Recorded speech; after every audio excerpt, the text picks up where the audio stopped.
après avoir pendant des semaines, des mois même, parlé du Fils, c'est-à-dire l'avoir remis à l'honneur dans, dans cette grande histoire de Dieu parmi les hommes,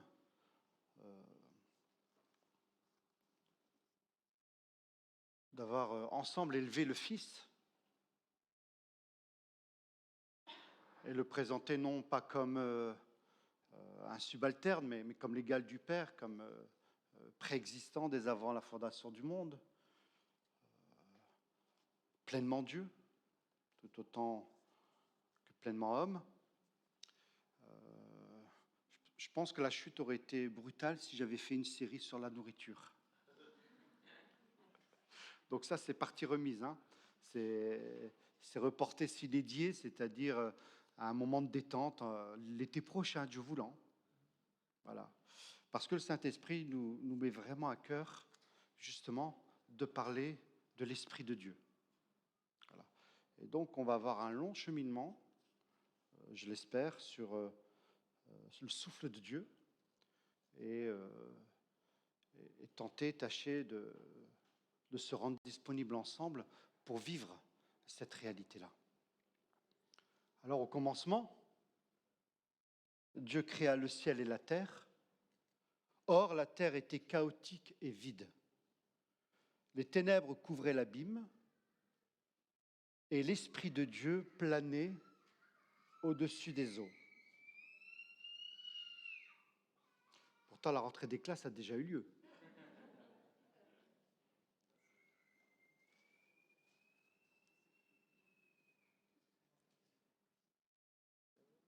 Dès ce commencement, l'Esprit de Dieu est partie prenante de toutes les œuvres de création de Dieu. L'Esprit de Dieu planait. Alors, ce verbe comprend l'idée de tremblement, de flottement. Hein, si vous avez déjà observé le vol des rapaces, le vol de ces grands oiseaux qui parfois fixent un objet, une proie, que sais-je. Je ne sais pas si vous avez déjà vu un peu comment vous avez pu observer le battement des ailes. Et ce verbe planer est utilisé seulement en 2 autres endroits de l'Ancien Testament. Et souvent dans l'Écriture, on retrouve une correspondance entre la création, l'exode du peuple de Dieu et l'Esprit de Dieu, où Dieu est décrit comme celui qui protège le peuple du chaos. Pareil à l'aigle qui voltige sur ses petits, nous dit le livre du Deutéronome. L'Éternel a pour bien son peuple, les enfants de Jacob, voilà sa possession. L'Éternel l'a trouvé dans une steppe aride, dans un désert inhabité, rempli de hurlements. Il a pris soin de lui et il l'a éduqué. Il a veillé sur lui comme sur la prunelle de ses yeux. Il fut comme un grand aigle qui pousse sa couvée à prendre son envol, planant sur ses aiglons, puis, étendant ses ailes, il les a pris et portés sur ses ailes.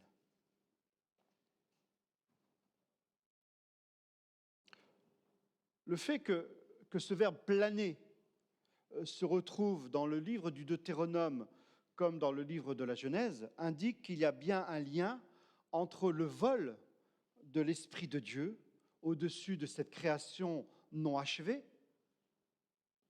car la terre était encore chaotique et vide, et l'Esprit de Dieu dans l'œuvre de délivrance du peuple hébreu qu'est la sortie d'Égypte,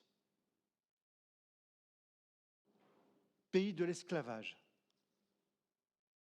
Mais cette délivrance, ce sauvetage du peuple hébreu restera une œuvre de rédemption encore incomplète dans l'histoire du salut. Et quand le souffle de Dieu, quand Dieu souffle, quelque part, sur quelque chose ou sur quelqu'un, il y a toujours une œuvre de création, de renouvellement. Et pour évoquer, célébrer la création du monde, son harmonie, la providence de Dieu, donc sa gloire, le psalmiste dit «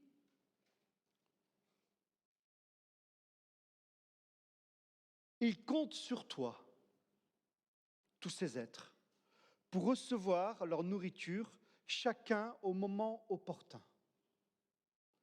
Tu la leur donnes, ils la prennent, ta main s'ouvre et ils sont comblés de bonnes choses.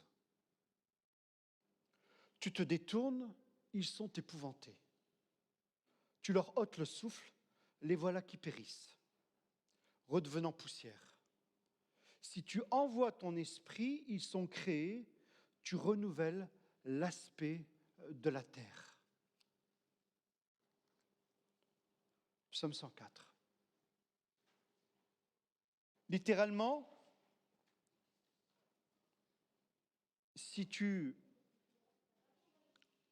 envoies ton esprit, littéralement, si tu envoies ton souffle. Et parallèlement à cela, quand Dieu retire son souffle, alors c'est le dépérissement et le retour à la poussière. Tu leur ôtes le souffle, les voilà qui périssent, redevenant poussière. Ce psaume est un écho au récit de la création, puisque le texte nous dit « L'Éternel Dieu façonna l'homme avec de la poussière du sol, il lui insuffla dans les narines le souffle de vie, et l'homme devint un être vivant. » Le souffle de Dieu et la face de Dieu parlent toujours d'une présence divine personnelle. Et c'est l'expérience de Job qui, dans sa souffrance extrême, dans son dénuement total, dit « Oui, c'est l'Esprit de Dieu qui m'a formé, c'est le souffle du Tout-Puissant qui me fait vivre. » Et c'est toujours le même écho au récit de la création.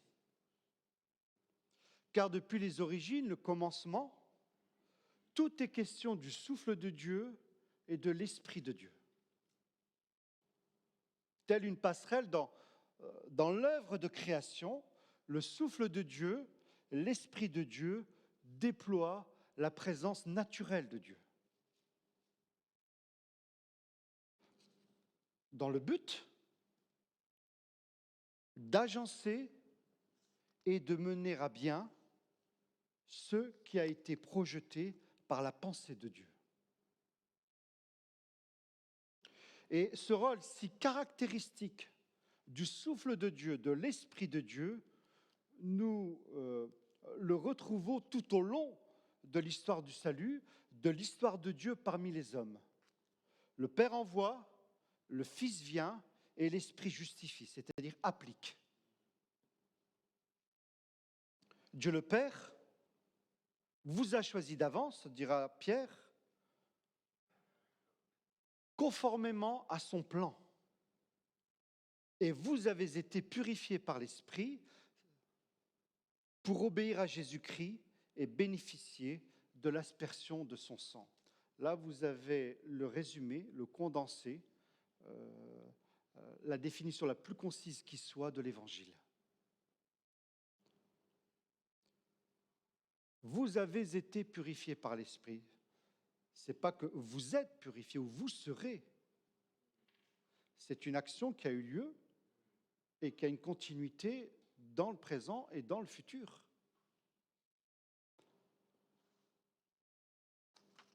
Le Père forme le projet, le Fils se donne en sacrifice et l'Esprit de Dieu, l'Esprit applique les bienfaits, les dividendes, le résultat, les conséquences de ce qui a été accompli.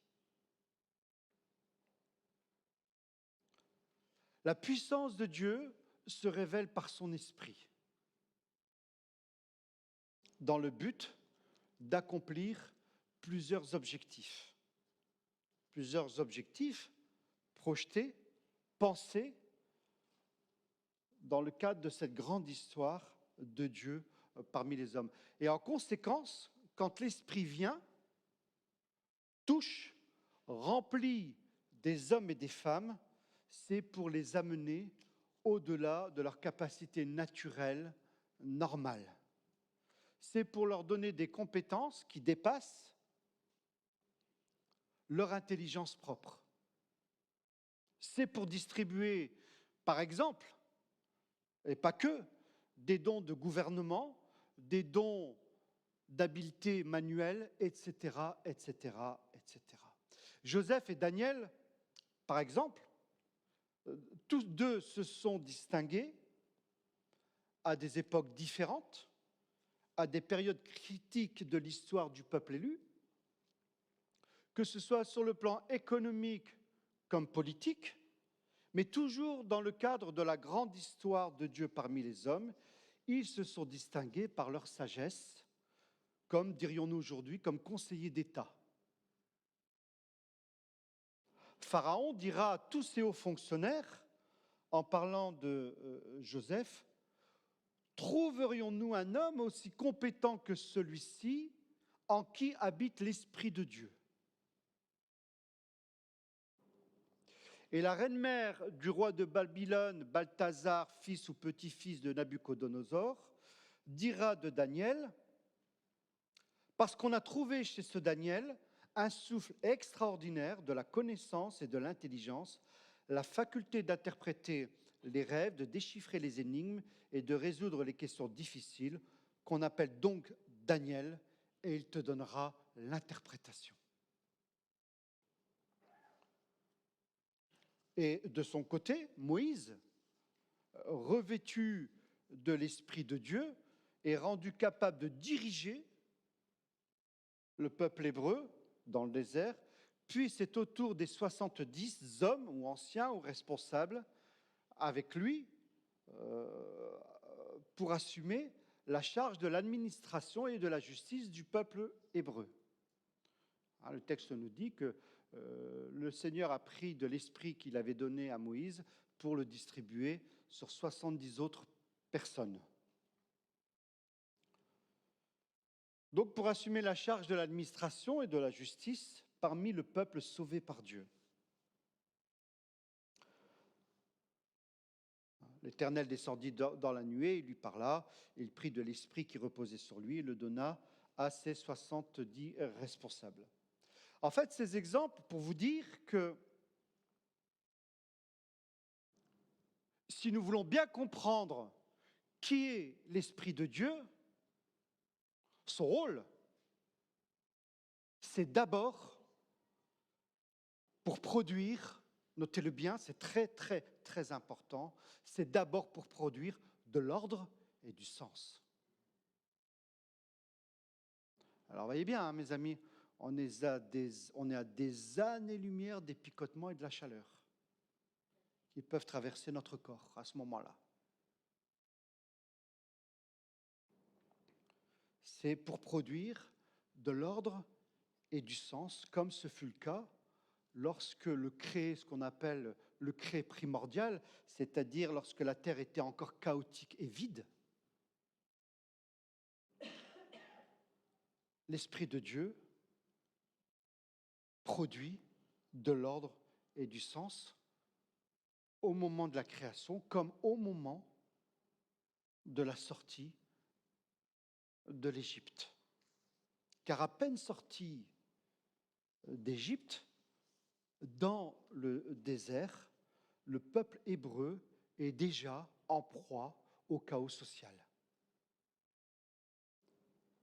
Plaintes, regrets, griefs, récriminations, critiques vont de bon train contre Moïse, pour ne pas dire contre Dieu lui-même. Pourquoi ils veulent du concombre? Ils veulent manger de l'oignon, de l'ail, du poisson, de la viande, et ça râle. Alors, le souffle de Dieu, l'Esprit de Dieu, agit concrètement dans ce contexte-là pour produire du gouvernement, de l'ordre et de la direction adéquats. Le Nouveau Testament ne nous dit-il pas, ne nous apprend-il pas, ne nous enseigne-t-il pas que Dieu est un Dieu d'ordre et de bienséance? Parmi ces réfugiés venus d'Égypte, c'est-à-dire dans ce contexte de l'exode du peuple hébreu, qu'il avait appelé hors de ce pays, l'Esprit de Dieu, pour produire du gouvernement, de l'ordre, du sens, accorde également des dons de conception, de réalisation à des hommes comme Bethsaleel et Oholiab, puisque nous voyons dans le livre de l'Exode Dieu dire vois à Moïse, vois, je désigne Bethsaleel et je l'ai rempli de l'Esprit de Dieu qui lui confère de l'habileté, de l'intelligence et de la compétence pour exécuter toutes sortes d'ouvrages, pour concevoir des projets, pour travailler l'or, l'argent et le bronze, pour tailler des pierres à enchâsser, pour sculpter le bois et pour réaliser toutes sortes d'ouvrages. Puis de poursuivre, je lui ai donné pour aide Oholiab, et de plus, j'ai accordé un surcroît d'habileté à tous les artisans experts afin qu'ils exécutent tout ce que je t'ai ordonné.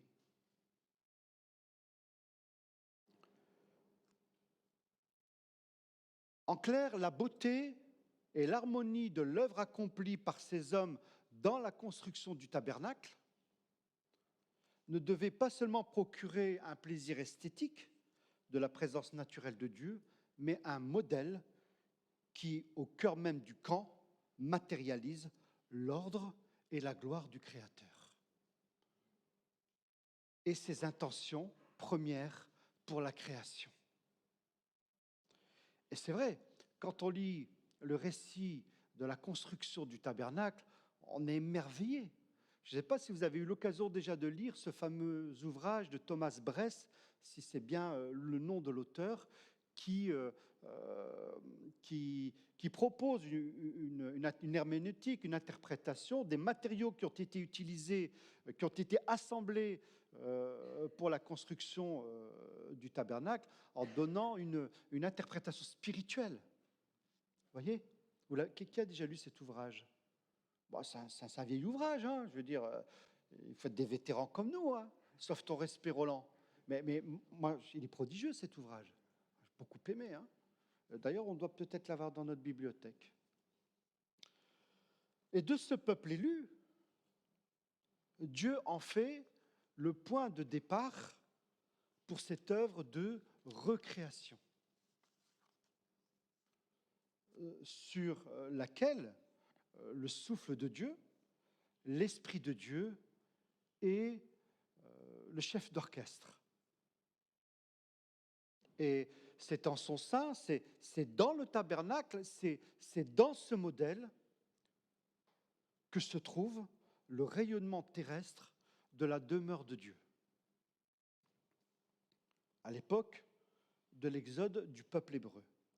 Comme dira Calvin dans son commentaire de la lettre aux Hébreux, comme une image visible de Dieu sur terre. Le souffle de Dieu et l'Esprit de Dieu créent l'ordre ou recréent pour embellir la création de Dieu. Ainsi, dans le jardin d'Éden, dans le tabernacle comme dans le temple, l'adorateur, à chaque fois, y découvre la beauté de la sainteté de Dieu. Et quand le coffre de l'Alliance a pu être installé à Jérusalem, dans l'allégresse générale, Asaph et les membres de sa famille, dont la vocation était le ministère de la louange, disent dans le livre des Chroniques, « Célébrez l'Éternel et son nom glorieux, apportez vos offrandes et entrez devant lui, et prosternez-vous devant l'Éternel, dont la sainteté brille avec éclat. »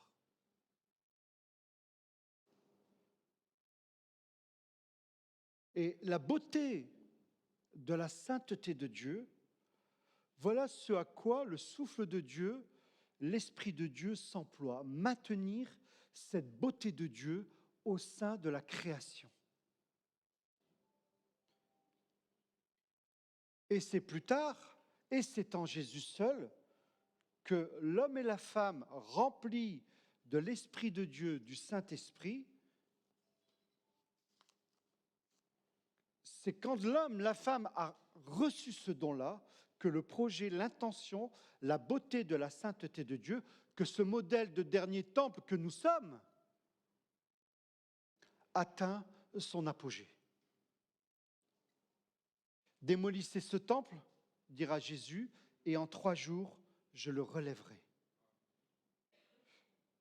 Et plus tard, lorsque Jésus fut ressuscité, nous dit l'Évangile selon Jean, ses disciples se souvinrent qu'il avait dit cela et ils crurent à l'Écriture et à la parole que Jésus avait dite. Et c'est Pierre qui le premier, parmi les disciples, confessera la divinité de Jésus, la divinité de Jésus quand Jésus leur pose la question suivante, « Qui dites-vous que je suis ?» Pierre de répondre, « Tu es le Messie, le Fils du Dieu vivant. » Et de retour, Jésus de lui répondre, « Tu es heureux, Simon Pierre, fils de Jonas, car ce n'est pas de toi-même que tu as trouvé cela, c'est mon Père céleste qui te l'a révélé, et moi je te déclare, tu es Pierre, et sur cette pierre je bâtirai mon église, contre laquelle la mort elle-même ne pourra rien. » C'est-à-dire sur cette pierre, pas sur la personne de Pierre, parce qu'après tout, il n'était pas bien fiable. Mais la pierre, c'est la confession de foi qu'il vient de prononcer. Tu es le Fils du Dieu vivant. La pierre angulaire pour la construction de l'Église.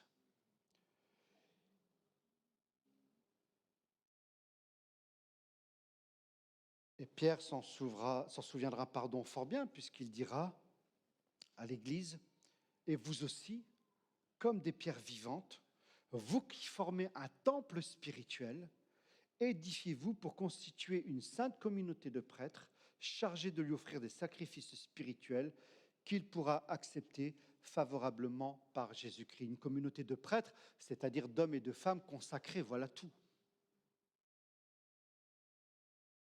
C'est le sens de ce terme. Pierre rend intelligible cette vérité inouïe en écrivant cela. Et depuis le commencement, le souffle de Dieu et l'Esprit de Dieu n'a eu de cesse de rendre toute chose conforme à la volonté de Dieu, à son caractère et à sa gloire. Et l'Église est le projet et la finalité de ce projet grandiose qu'est l'histoire de Dieu parmi les hommes. Et c'est pourquoi nous sommes son habitation, la demeure de Dieu en esprit. Nous dit le Nouveau Testament que nous sommes le temple du Saint-Esprit. Et à présent, c'est dans nos vies, c'est dans l'Église que se trouve cette présence naturelle de Dieu. Parce qu'un jour, dans nos existences, le souffle de Dieu est venu sur nous, l'Esprit de Dieu est entré en nous, dans le but de produire de l'ordre intérieur et du sens. Nous allons passer un temps, si vous voulez, dans la prière, nous placer devant notre Seigneur.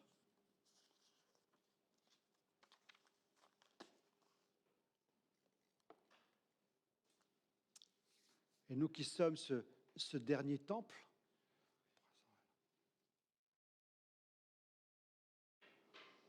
nous allons tout simplement, j'ai failli dire chacun pour soi, nous placer devant le Seigneur et lui demander tout bonnement, sincèrement, honnêtement, l'inviter à embellir notre intériorité. Qu'elle corresponde donc au dessein, au projet de Dieu, à la pensée de Dieu pour nos vies. Et vous verrez, le Saint-Esprit vous parlera, tout simplement. Il n'y a pas besoin de forcer quoi que ce soit.